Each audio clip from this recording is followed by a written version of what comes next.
di depan Bareskrim tentang ucapan Menteri Agama dan juga dengan yang lainnya. Alhamdulillah sekarang kita bersama Bang Jali ini dari Betawi, ini dari Jakarta. Alhamdulillah. Assalamualaikum warahmatullahi wabarakatuh, Bang Jali. Waalaikumsalam warahmatullahi wabarakatuh. Oh, dengan muslimah juga tuh, muslimah do mujahidah lainnya. Bang Jali, saya mungkin ada pertanyaan lah, mumpung alhamdulillah bisa ketemu nih, jarang-jarang bisa ketemu. Bagaimana dengan aksi tadi, Bang Jali? Jadi baik, terima kasih. Assalamualaikum warahmatullahi wabarakatuh. Waalaikumsalam warahmatullahi wabarakatuh. Saudara-saudara pemirsa dimanapun Anda berada, LDTV. LDTV ya, Iya. khususnya pemirsa LDTV di seluruh tanah air, para mujahid dan mujahidah, para aktivis, alim ulama yang kita cintai. Sesungguhnya tadi banyak hal-hal yang ingin saya sampaikan, namun karena waktunya dibatasi, meskipun saya sudah curi-curi waktu yang harusnya 2 menit jadi 7 menit.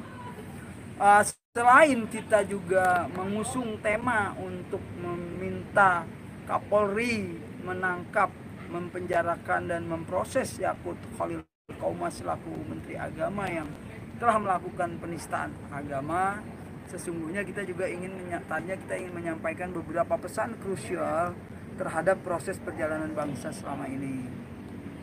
Contoh misalnya, saya adalah salah satu korban demokrasi hitam.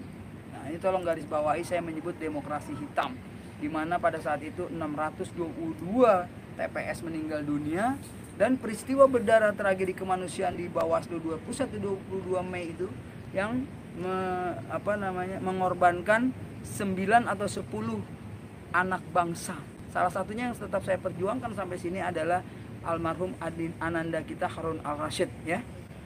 Kemudian masih terkait dengan penegakan hukum. Saya tidak berbicara banyak hari ini karena dibatasi waktunya. Sebenarnya saya tidak bisa dibatasi, nanti distorsi dan mispersepsi. Nanti orang goreng-goreng salah. Betul? Dari ujung sana sampai ujung sana ini banyak orator-orator handal kita yang ingin menyampaikan aspirasinya demi kepentingan pembelaan terhadap agama, ulama, bangsa dan negara. Takbir! Saya hanya menyampaikan 2 hal saja hari ini. Yang pertama adalah tentang penegakan hukum dan keadilan, dan yang kedua adalah tentang demokrasi dan kebangsaan. Betul?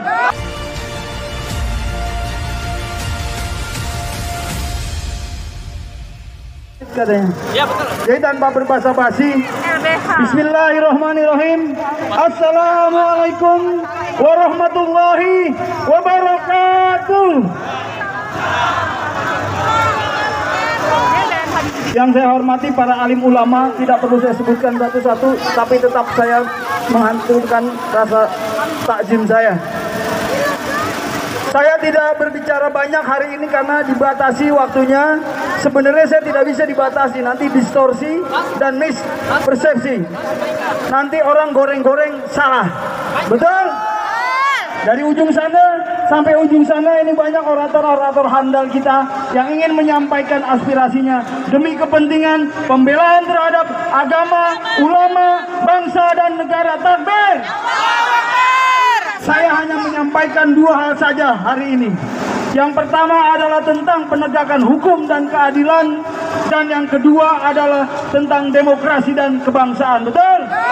Karena kemerdekaan ini dilahirkan oleh pegik takbir. Betul? Dan tujuan dalam berbangsa dan bernegara adalah menjunjung tinggi nilai-nilai hukum yang diatur dalam falsafah Pancasila dan dituangkan oleh Undang-Undang Dasar 1945 yang asli tentunya, sebagai hadiah dan warisan dari para alim ulama. Betul? Setengah menit. Kemudian tentang penegakan hukum. Orang banyak membangga-banggakan tentang istilah-istilah equality before the law. Betul? Nah, kita meminta kepada Kapolri Bapak Listio Sigit Prabowo untuk menegakkan hukum tanpa tebang pilih, tanpa melakukan diskriminasi hukum. Betul? Begitu banyak buzzer-buzzer yang kita lihat, tapi satu pun tidak ada yang ditangkap. Betul? Saya adalah korban dari demokrasi hitam. Anda tahu, 2019 saya ditangkap dengan alasan yang belum jelas. tapi saya ikhlas dan redo demi perjuangan sebuah bangsa. Takbir! Masih permasalahan hukum. Sebelum Namaskar yang menjadi fenomenal dunia, peristiwa tragedi berdarah. Ingat tragedi berdarah, peristiwa kemanusiaan 21-22 Mei. Itu adalah sesuatu yang belum terselesaikan. Dan aksi besar-besaran pada tanggal 20 September, kami di DPR MPR meminta pertanggungjawaban Jokowi sebagai presiden sekaligus kepala pemerintahan Di depan Bareskrim tentang ucapan Menteri Agama dan juga dengan yang lainnya. Alhamdulillah sekarang kita bersama Bang Jali ini dari Betawi, ini dari Jakarta. Alhamdulillah. Assalamualaikum warahmatullahi wabarakatuh, Bang Jali. Waalaikumsalam warahmatullahi wabarakatuh. Oh, dengan muslimah juga tuh, muslimah do mujahidah lainnya. Bang Jali, saya mungkin ada pertanyaan lah, mumpung alhamdulillah bisa ketemu nih, jarang-jarang bisa ketemu. Bagaimana dengan aksi tadi, Bang Jali? Jadi baik, terima kasih. Assalamualaikum warahmatullahi wabarakatuh. Waalaikumsalam warahmatullahi wabarakatuh. Saudara-saudara pemirsa dimanapun Anda berada, LDTV. LDTV ya, Iya. khususnya pemirsa LDTV di seluruh tanah air, para mujahid dan mujahidah, para aktivis, alim ulama yang kita cintai. Sesungguhnya tadi banyak hal-hal yang ingin saya sampaikan, namun karena waktunya dibatasi, itu pun saya sudah curi-curi waktu yang harusnya 2 menit jadi 7 menit. Selain kita juga mengusung tema untuk meminta Kapolri menangkap, mempenjarakan dan memproses Yakut Khalil Qaumas selaku Menteri Agama yang telah melakukan penistaan agama, sesungguhnya kita juga ingin menyampaikan beberapa pesan krusial terhadap proses perjalanan bangsa selama ini. Contoh misalnya, saya adalah salah satu korban demokrasi hitam. Nah, ini tolong garis bawahi, saya menyebut demokrasi hitam, di mana pada saat itu 622 TPS meninggal dunia dan peristiwa berdarah tragedi kemanusiaan di Bawaslu 21-22 Mei itu yang mengorbankan 9 atau 10 anak bangsa. Salah satunya yang tetap saya perjuangkan sampai sini adalah almarhum Ananda kita Harun Al-Rashid ya. Nah, kemudian masih terkait dengan penegakan hukum, kita juga meminta proses peradilan 6 Laskar FPI ini juga diproses dan dibuka seluas-luasnya sebagai konsep dasar Polri di dalam rangka menegakkan hukum. Ini masih terkait lagi dengan hukum. Kemudian saya selalu meminta pihak penegak hukum dalam hal ini kepolisian untuk melakukan tindakan-tindakan penegakan hukum yang equal, yang berimbang, kesetaraan di mata hukum. Tidak ada imunitas hukum terhadap siapapun di bangsa kita. Itu tentang hukum. Contoh misalnya, bagaimana Abu Janda sampai sekarang belum diproses, Adi Armando, Denny Siregar. Tapi sementara di kubu-kubu kita, kubu-kubu yang disebut oposisi, Edi Mulyadi misalnya, hanya menganalogikan tentang bahwa di Kalimantan itu zaman dulunya kan seperti tempat jin buang anak. Nah, saya orang Betawi, kalau istilah jin buang anak tuh itu makanan kita sehari-hari, kalimat-kalimat itu. Misalnya, lu beli rokok lama banget sih lu di tempat jin buang anak apa belinya. Nah, itu nggak jadi masalah. Tapi itu dipolitisir, di framing, kemudian di packaging secara komunikasi publik menjadi sebuah gugatan yang dianggap judicial, dan Edi Mulyadi ditangkap. Nah, kita ingin mengingatkan Polri tentang ekualitas nih, tentang kesetaraan. Mestinya Menteri Yakut juga segera dong ditangkap.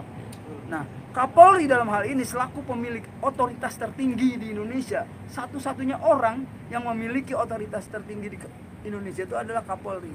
Maka kita minta Kapolri untuk mengambil tindakan yang tegas dalam rangka mencegah dan menghentikan kegaduhan ini. Nah, terkait dengan kegaduhan ini, saya menduga ini adalah merupakan upaya-upaya cipta kondisi untuk mengalihkan isu-isu satu, ya, bagaimana dugaan korupsi Gibran dan Kaisang, putranya Pak Jokowi. Yang kemudian yang kedua adalah mengalihkan isu tentang maraknya penolakan ibu kota negara IKN. Saya adalah salah satu prinsipal bersama Bang Marwan Batubara yang menolak IKN. Nah, Saya menduga IKN ini adalah upaya-upaya di balik semua ini ada silent agent, ada agenda yang tersembunyi bahwa ada migrasi besar-besaran nanti setelah jadinya kota ini yang berkedok konstitusi. Nah, di dalam kebangsaan ini tadi saya menyampaikan dua hal. Yang pertama tentang penegakan hukum dan keadilan, yang kedua tentang demokrasi dan kebangsaan. Saya menduga Indonesia saat ini telah mengalami disfungsi parlemen. Ini saya sampaikan kepada semua halayak bahwa inilah fakta yang terjadi. Disfungsi parlemen di mana bahwa wakil-wakil rakyat kita, para anggota dewan di DPR MPR itu yang seharusnya berpihak kepada rakyat, harusnya bersatu dengan rakyat, berjuang menyerap aspirasi dan menjadi artikulator rakyat, tapi yang terjadi adalah bukan sebagai lembaga kontrol, tapi justru dia adalah sebagai lembaga pengkatrol. Contoh, bagaimana Jainal Abidin Mukhtar dari UGM mengatakan rancangan undang-undang Omnibus Law itu cacat formil dan cacat material. Mengapa saya mengatakan itu? Itu kalimat dari beliau. Saya bukan orang yang ahli akademisi, tapi itu kita lihat secara publikatif di stasiun TV terkenal. Kemudian banyak lagi nih, ada Pak Busro Mukodas dan kawan-kawan membuat petisi itu. Kalau dari saya pribadi, kami dulu dengan Dewan Persaudaraan Relawan dan Rakyat Indonesia DPR RI, salah satu gugatan kita adalah menolak IKN, menolak revisi Undang-Undang KPK nomor 30 tentang kelemahan KPK, dan yang berakhir saya di penjara. Kira-kira pada 2019 pada saat itu. Nah, IKN ini sebuah pemaksaan. Saya menyebutnya ini undang-undang yang terlalu diperkosa. Bagaimana tidak diperkosa? Kita penganut one man one vote. Inilah kekeliruan kita di dalam berbangsa dan bernegara. Karena tujuan kita berbangsa dan bernegara adalah mensejahterakan rakyat, melindungi rakyat, dan seluruh produk-produk hukum, aturan, dan perundang-undangan tentunya harus juga berorientasi kepada kepentingan rakyat. Tapi apa yang terjadi? Maka kemarin kita gelar tuh aksi di Patung Kuda. Tuntutan utama kita yang tiga tuntutan itu adalah yang pertama kolonialisme, kemudian kapitalisme, dan yang ketiga adalah komunisme gaya baru. Nah, tiga unsur yang besar inilah yang melahirkan oligarki. Oligarki itu punya cucu namanya korupsi, betul ya? Kemudian kapitalisme juga, dia mampu memborong partai-partai, membiayai caleg-caleg, sehingga kemandulan-kemandulan itu terjadi di parlemen. Karena itulah saya menyebut bahwa Indonesia saat ini sedang terjadi disfungsi parlemen. Nah, kemudian tentang komunisme. Bagaimana kita sesama anak bangsa yang selama ini berpuluh-puluh tahun kita hidup bisa rukun dengan agama yang banyak, suku yang banyak, 800 suku, 700 bahasa, ribuan, belasan ribu pulau, kita bisa menyatu. Tapi mengapa di rejim Jokowi ini kita bisa berjibaku antar umat beragama, sesama agama, antar suku dan sebagainya? Saya, Bang Jali Pitung, sepakat atas dasar konstitusi kita. Kita sepakat falsafah Pancasila adalah konsensus. Dan tadi saya sampaikan bahwa Pancasila adalah warisan ulama. Kalau saja Indonesia mau jadi negara Islam saat itu oleh ulama, jadi. Tapi atas dasar konsensus dan kesepakatan kita dalam berbangsa dan bernegara, maka kita sepakati Pancasila menjadi falsafah hidup kita di dalam berbangsa dan bernegara. Kemudian dituangkan di dalam Undang-Undang Dasar 1945. Lalu apa yang kita tuntut sekarang? Yang kita tuntut adalah pengamalan Pancasila secara aplikatif dan pengamalan Undang-Undang Dasar secara aplikatif dengan secara konsisten dan konsekuen. Hari ini orang bilang, saya Pancasila, ya kan? Saya Pancasila, saya 4 pilar. Pancasila, Undang-Undang Dasar 1945, kemudian Bhinneka Tunggal Ika, dan Negara Kesatuan Republik Indonesia. Saya hafal benar itu yang dicetuskan oleh Taufik Kemas, Ketua MPR, tentang 4 pilar. Tapi apa yang terjadi saat ini adalah kita hanya menjadi pendongeng Pancasila. Nah, untuk itu dalam kesempatan yang singkat ini, saya meminta kepada seluruh rakyat Indonesia, khususnya para mahasiswa, calon penerus bangsa. Saya Bang Jali Pitung dan para mujahid ini, diminta atau tidak diminta, hari ini, besok atau lusa kita pasti mati. Dan pasti mati. Maka negara ini akan kita wariskan secara otomatis kepada generasi milenial, generasi emas, yaitu pemuda dan mahasiswa. Kemudian juga pesan penting kepada TNI dan Polri, kembalilah ke Sabta Marga dan Tribrata. Bagaimana kita harus bergabung menjadi satu dengan rakyat. Bagaimana dulu TNI dilahirkan oleh rakyat dan menjunjung tinggi nilai-nilai Pancasila di dalam mewujudkan negeri yang kita cintai ini. Untuk itu kepada Bapak Andika, siapa namanya? Andika Perkasa Pak Andika sama Pratama selaku Panglima TNI. Mohon maaf Pak, saya selalu manggil Pak Andika saja. Kepada Pak Andika Perkasa selaku orang yang memiliki otoritas tertinggi di TNI, kita ingin marilah kita berpelukan kembali kepada rakyat. Demikian juga Pak Listio Sigit Prabowo selaku Kapolri. Karena apa? Karena Jokowi besok bisa saja dia turun, meninggal atau dilengserkan. Tapi TNI dan Polri harus tetap menyatu bersama rakyat dalam rangka menjaga negara kesatuan Republik Indonesia. Demikian yang bisa saya sampaikan dari masjid yang mulia ini, Al-Azhar di Jakarta Selatan. Saya Bang Jali Pitung. Assalamualaikum warahmatullahi wabarakatuh. Waalaikumsalam warahmatullahi wabarakatuh.